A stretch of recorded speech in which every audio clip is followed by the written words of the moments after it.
He flew through hellfire and caught a bullet for his wingman. Laos, 1969. January 23, 1969, somewhere over Laos. The roar of twin engines shook the bones of the A-1. Sky Raider, as Captain James Hawk Delaney, adjusted his throttle. The jungle canopy below a smudged blur of green and shadow, flying low and slow in a sky that smelled like thunder. Hawk wasn't chasing glory, he was hunting ghosts. The mission was simple on paper. Provide close air support for a recon team pinned near the Ho Chi Minh Trail. But out here, under a storm-thick sky and in enemy airspace where maps became meaningless, nothing was simple. Behind him, Lieutenant Mark Kelso, his wingman and best friend since flight school, matched his altitude, weaving through the valley like a shadow. Radio chatter was sparse, too risky.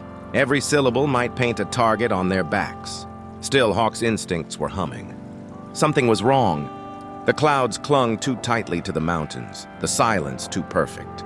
As they banked north toward a narrow pass, the jungle below erupted, an inferno of tracers, muzzle flashes and smoke rising like angry fingers. "Sam's, 9 o'clock!" Kelso's voice cracked over the radio, the only warning before missiles screamed skyward. Hawk dove into the chaos, engines screaming, flares popping like dying stars behind him. In that moment, time folded. Through the chaos and gunfire, he spotted Kelso's aircraft trailing smoke, veering off, hit hard. Without a thought, Hawk did what no manual taught. He pulled into the line of fire, wings wide, absorbing the storm meant for another man. And in that moment, caught between loyalty and death, a bullet meant for Kelso tore through Hawk's cockpit. The last thing he remembered before the world went dark was Kelso's voice, choked, cracking, desperate, calling his name into the flames. Part 2, smoke, silence, and the drop. The world returned in fragments, pain first, then sound, then light. Captain Hawk Delaney blinked against the red haze filling his cockpit, the Sky Raider trembling like a wounded animal. The instruments were shattered, the control stick slick with blood, and the canopy spiderwebbed with cracks. Outside, the jungle spun beneath him, a green abyss waiting to swallow him whole. He didn't know how long he'd been out, seconds maybe, or a minute, but the smoke in his lungs and the fire creeping along his left wing reminded him that time was no longer a luxury. With one good hand, he reached for the ejection lever. It jammed, swearing through clenched teeth. Hawk slammed it again and again, until it gave with a brutal snap and the world exploded around him. The rush of wind tore the breath from his lungs as he tumbled into the sky. He didn't remember pulling the chute, but it snapped open with a bone-rattling jolt that nearly blacked him out again. Below, the jungle surged upward, endless, dark, unforgiving. He braced for impact, legs tight, arms crossed, but it still hit like a truck. Branches snapped, thorns ripped his flight suit, and then the canopy yanked him backward and dropped him, hard into the mud. For a moment he lay still, chest heaving, the taste of blood and dirt in his mouth. Above him, smoke twisted in the air, his plane a bright scar in the canopy. Somewhere not far off, he heard distant gunfire, and then silence. But it wasn't empty. It was listening. His radio was gone. His sidearm was soaked. And worst of all, his position was deep in enemy territory, maybe 20 clicks south of the border. Alone, bleeding and hunted, Hawk Delaney pushed himself up with a grunt. "Kelso," he whispered hoarsely. No response. But somewhere in that jungle, his wingman was still flying, or burning. Either way, Hawk had made a promise. He wasn't done yet. Not by a long shot. Part 3, the sound of footsteps. The jungle was not quiet, it just had a different kind of noise. A breathing noise, a heartbeat made of insects and distant. Gunfire and leaves whispering secrets to one another. Captain Hawk Delaney limped through it like a ghost in olive green, one hand pressed to the torn side of his flight suit, blood soaking the fabric in dark, sticky patches. His left shoulder screamed with every movement, likely fractured from the chute's impact. But pain wasn't his enemy now. Time was, and silence, true silence, meant only one thing in this part of Laos. Someone was listening. He moved low and slow, crouching beneath massive banyan roots and weaving between ferns taller than men. Every few steps he paused, not to rest, but to listen. for the thud of boots, the click of metal, the whisper of a voice not speaking English. And then he heard it. A single footstep, then another. Too heavy for wildlife, too precise. Hawk dropped flat into the underbrush, his heart pounding so loudly he swore it would give him away. He pulled his survival knife, the blade slick with sweat, and waited. The figure appeared, bare feet, khaki trousers, a rifle held low but ready. NVA, one of them. Alone or a scout for many, Hawk's training kicked in. He could kill, could vanish into the green, but something stopped him. A second voice, younger, came from behind. Two men, a patrol. They passed by within 5 feet, their boots stirring the earth where his blood had dripped. He didn't breathe, didn't blink. Only when the last boot print faded did he rise, every joint stiff and screaming. He had to move, had to climb higher ground, find the ridge. If Kelso was still flying, that's where he'd be looking. But Hawk knew the truth. Kelso wouldn't be in the air. Not anymore. Either he was dead, or he was circling above this very jungle, refusing to leave without the man who took a bullet for him.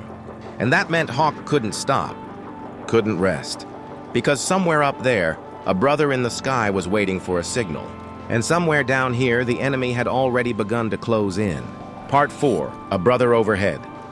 By nightfall, the jungle had become a cathedral of darkness, vast, echoing, and filled with the creaks and moans of things unseen. Hawk Delaney pressed his back against a rotting tree trunk, every inch of his body soaked with blood, sweat, and rain. His boots were caked in leech-ridden mud, his vision blurred from dehydration, and the pain in his ribs had grown sharp and deep. A broken bone, maybe 2, but he didn't care. What mattered now was the sky, and the sound that had returned like a ghost. It started as a whisper above the canopy, a low hum, steady, unbroken.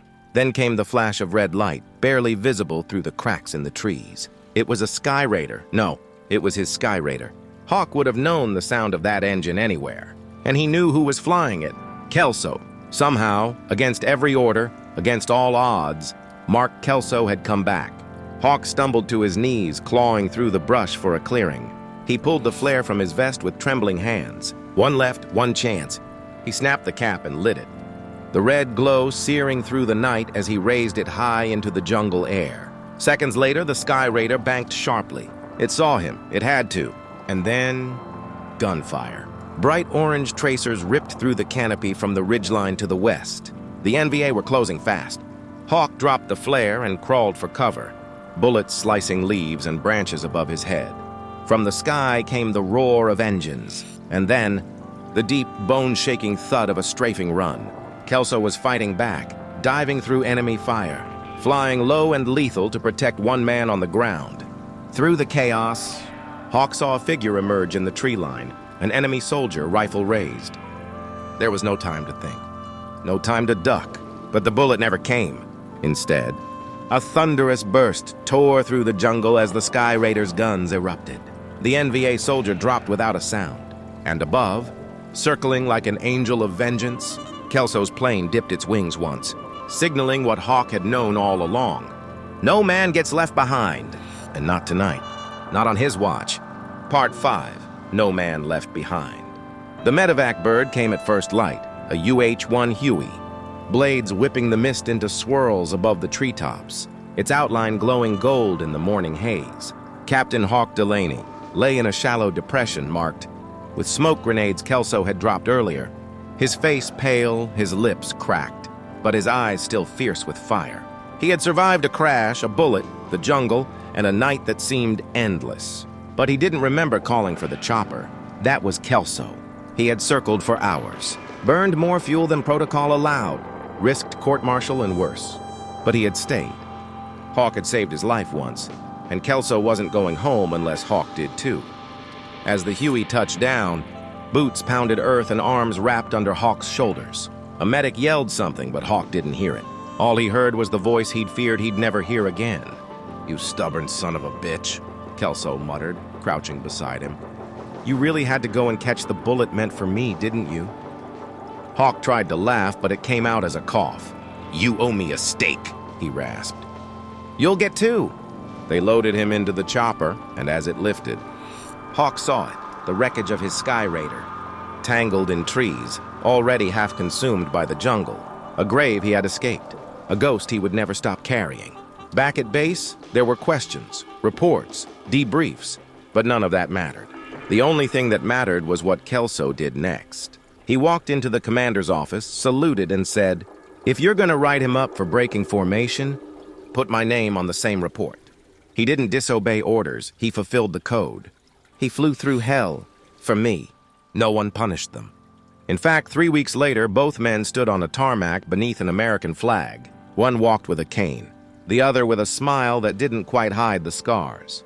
Captain James Hawk Delaney received the Distinguished Flying Cross, but he didn't hang it on a wall. He left it in Kelso's locker, taped to a note that read, "I didn't fly through hellfire for a medal. I flew for a brother." And that was the last word either man ever needed. Subscribe for more Wings of Valor.